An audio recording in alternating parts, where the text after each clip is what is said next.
Like and subscribe and click the bell icon to get new video updates. British citizen dies fighting in Ukraine. A British national has been killed in Ukraine and a second person is missing, the British government confirmed. 2 explosions rocked Kyiv after a meeting between Ukraine President Volodymyr Zelensky and UN Secretary General António Guterres. US President Joe Biden asked Congress for more aid for Ukraine, a signal that the US is prepared to mount a long-term campaign. The British government said a British national has been killed in Ukraine and a second person is missing. The BBC, citing sources in Ukraine, reported that the dead man was Scott Sibley, who along with the missing Briton was believed to be fighting for Ukraine forces in either Mariupol or elsewhere in Donbas. A spokesperson for Britain's Foreign, Commonwealth and Development Office confirmed the death in a statement and said the families of those affected are being supported. The FCDO did not provide any further details. British Prime Minister Boris Johnson has advised Britons against joining the war in Ukraine and in February urged British nationals to leave the country. Britain's travel advice has been to avoid Ukraine since Russia's invasion. Ukraine has formed a foreign legion immediately after the conflict began in late February. The legion is comprised of international volunteers, primarily from the US, UK, Netherlands, and Israel.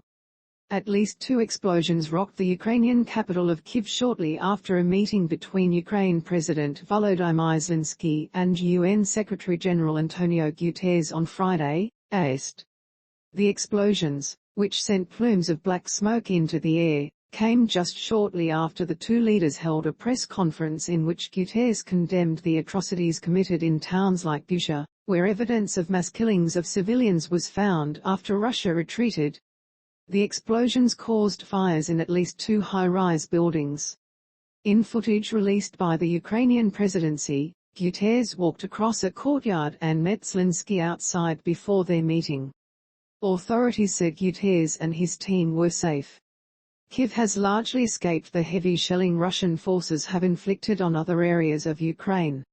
Moscow's offensive in eastern Ukraine gathered momentum as several areas came under heavy shelling, amid suspicions Russian President Vladimir Putin wants to score a major battlefield success in time for Victory Day, one of Russia's proudest holidays, on May 9.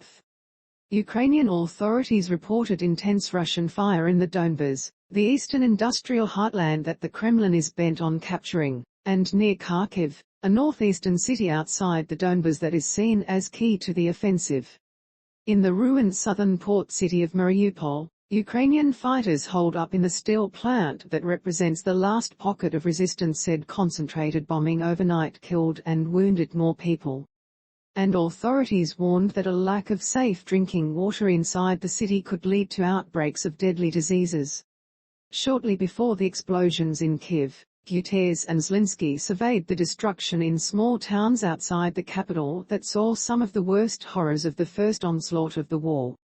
The explosions in Kyiv, which appeared to be one of boldest attacks on Kyiv since Russian forces retreated from around the capital weeks ago, came as Kyiv residents have been increasingly returning to the city.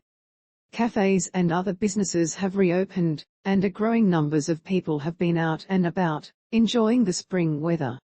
Separately, Ukraine's prosecutor accused 10 Russian soldiers, including a general, of being involved in the torture of peaceful people in Bucha.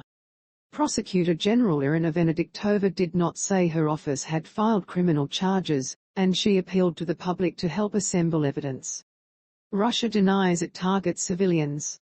During the occupation of Bucha, they took unarmed civilians hostage, killed them with hunger and thirst, kept them on their knees with hands tied and eyes taped, mocked and beat them, Venediktova said. In the US, President Joe Biden asked Congress on Friday, AEST, for an additional $33 billion, $46.5 billion, to help Ukraine, a signal that the US is prepared to mount a robust, long-term campaign to bolster Kyiv and weaken Moscow. Biden's latest proposal, which the White House said was expected to support Ukraine's needs for 5 months, has more than $20 billion in military assistance for Kyiv and for shoring up defenses in nearby countries. There is also $8.5 billion in economic aid to help keep Zelensky's government functioning and $3 billion for food and humanitarian programs around the world. Getting a full picture of the unfolding battle in Ukraine's east has been difficult because airstrikes and artillery barrages have made it extremely dangerous for reporters to move around. Several journalists have been